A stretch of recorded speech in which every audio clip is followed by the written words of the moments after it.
इंदौर के भागीरथपुरा इलाके में दूषित पानी पीने से 7 लोगों की मौत हो गई। सैकड़ों लोग प्रभावित हुए हैं। कई लोग अभी भी समस्याओं से जूझ रहे हैं, बीमार हैं। अब यहाँ पर तमाम लोग मौजूद हैं। सरकार के वरिष्ठ मंत्री कैलाश विजयवर्गीय जी, जो यहाँ के विधायक भी हैं, वो भी मौजूद हैं। एक एक लोगों से मिलकर के उनकी समस्या भी सुन रहे हैं। सर, ये इंदौर जिसको हम स्वच्छता के लिए जाना जाता है, जिसकी मिसालें दी जाती हैं जिसके प्रशासन की, लेकिन इतनी बड़ी चूक क्या लगता है कि कहाँ पर चूक हो गई जो ये दूषित पानी की वजह से मौत भी हो गई लोगों? देखिए, अभी एकदम चूक क्यों हुई, किसने की, इसके ऊपर मैं जवाब नहीं दे पाऊंगा। माननीय मुख्यमंत्री जी ने कमेटी बनाई है, वो जांच रिपोर्ट देगी। पर हाँ, ये मैं इतना कह सकता हूँ कि ये अक्षम्य अपराध है। जिसकी भी गलती है उसको सज़ा मिलेगी ही। और ये घटना है, बहुत दुर्भाग्यपूर्ण है। और हम खुद परसों से बहुत विचलित हैं। मतलब रात में भी हम कुछ सो नहीं पाए, यहाँ यहीं पर हैं हम परसों से।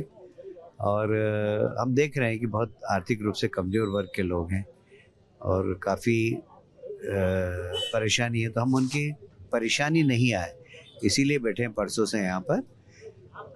कोई भी पेशेंट, उसको किसी प्रकार की तकलीफ नहीं होना चाहिए, इसकी जिम्मेदारी हमने ली है। माननीय मुख्यमंत्री जी ने निर्देश दिए कि सबका इलाज फ्री होना चाहिए, तो सारे हॉस्पिटल को निर्देशित कर दिया है, कोई इनसे पैसा नहीं लेगा। दूसरी बात है कि यदि किसी ने पैसा दे दिया है तो हम उनका पैसा भी वापस दिलवाएंगे और सरकार वहाँ का उस हॉस्पिटल का पेमेंट करेगी। पूरे मामले में पॉलिटिक्स भी हो रही है। कांग्रेस लगातार जिस तरीके के बयान आ रहे हैं, अस्पताल में भी जिस तरीके का प्रदर्शन करने की कोशिश की गई, उसके बारे में क्या कहना है? देखिए, मैं समझता हूँ कि कुछ प्लेस ऐसे होना चाहिए जहाँ राजनीति नहीं होना चाहिए। बल्कि उनको तो अच्छा लगता है कि मुझे कि वो पेशेंट से जाके मिलते हैं, उनकी कोई तकलीफ सुनते हैं।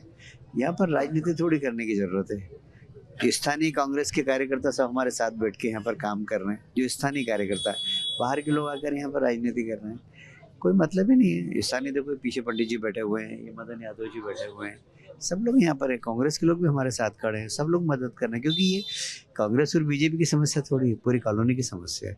और यहाँ पर आर्थिक रूप से कमज़ोर वर्ग के लोग रहते हैं। तो हमारी जवाबदारी है कि हम सबके साथ मिलकर सबकी सेवा करें, किसी को तकलीफ नहीं हो। घटना तो हो जाती है, अगर घटना हो गई है तो घटना के बाद नागरिकों को कोई परेशानी नहीं हो। इसलिए हम परसों से रात भर से यहाँ बैठे हुए हैं।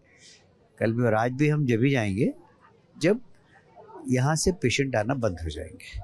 अभी कल से पेशेंट्स की संख्या कम हुई है और उल्टी दस्त के कल से लेके आज तक में 53 ही पेशेंट आए। बाकी जनरल बुखार के आ रहे हैं।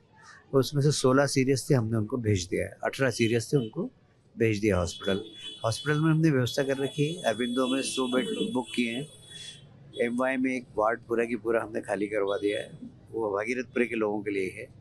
इसके अलावा भी कोई परेशानी होगी तो हम यहाँ बैठे हैं इसलिए। कुछ लोगों को चिन्हित किया गया है, आपने जैसा कहा भी, जिन पर कार्रवाई भी हुई है। अभी इस बात की बहस करने की ज़रूरत नहीं है। आपने जैसा कहा कि अभी फ़िलहाल जो लोग पीड़ित हैं उनकी मदद की ज़रूरत है, लेकिन क्या और भी जिम्मेदार लोग चिन्हित किए जाएंगे? क्योंकि ऐसा बताया जा रहा है कि लंबे समय से शिकायतें भी हो रही थी पर कहीं ना कहीं सुनवाई नहीं हुई। ये भी बताया जा रहा है कि करीब 6 महीने पहले टेंडर भी हो चुका था कि वो पूरी लाइन बदली जानी थी, पर अब तक काम शुरू नहीं हो पाया। कल मेरे संज्ञान में आया ये कि 60% यहाँ पर नर्मदा की लाइन डल गई है और वहाँ पर परेशानी नहीं है। 40% जो पुरानी लाइन थे उससे ड्रेनेज का पानी टच हो गया, उसी के कारण सारी परेशानी हुई है। यदि शायद वो 40% लाइन पहले डल जाती तो ये समस्या नहीं आती। तो ये कल मेरे संज्ञान में आया, इसीलिए मुख्यमंत्री जी से हमने कहा, उन्होंने जांच कमेटी बनाई है। जो जांच कमेटी रिपोर्ट देगी उसमें जो दोषी पाया जाएगा उसके खिलाफ कार्रवाई करेगी। ये मंत्री कैलाश विजयवर्गीय जो कि यहाँ पर मौजूद हैं, लोगों से मिल भी रहे हैं, बात भी कर रहे हैं। उनका साफ तौर पर कहना है कि जो कमेटी बनाई गई है वो और भी जो जिम्मेदार लोग हैं उनको चिन्हित करेगी, उन पर कार्रवाई की जाएगी। लेकिन ये जो पूरी घटना घटी है ये बेहद दर्दनाक है, वो भी ये मान रहे हैं। कांग्रेस की राजनीति के बारे में कह रहे हैं कि अभी वक्त राजनीति करने का नहीं है। कैमरा पर्सन होमेंद्र देशमुख के साथ हम पुष्प पांडे, ABP न्यूज़ इंदौर।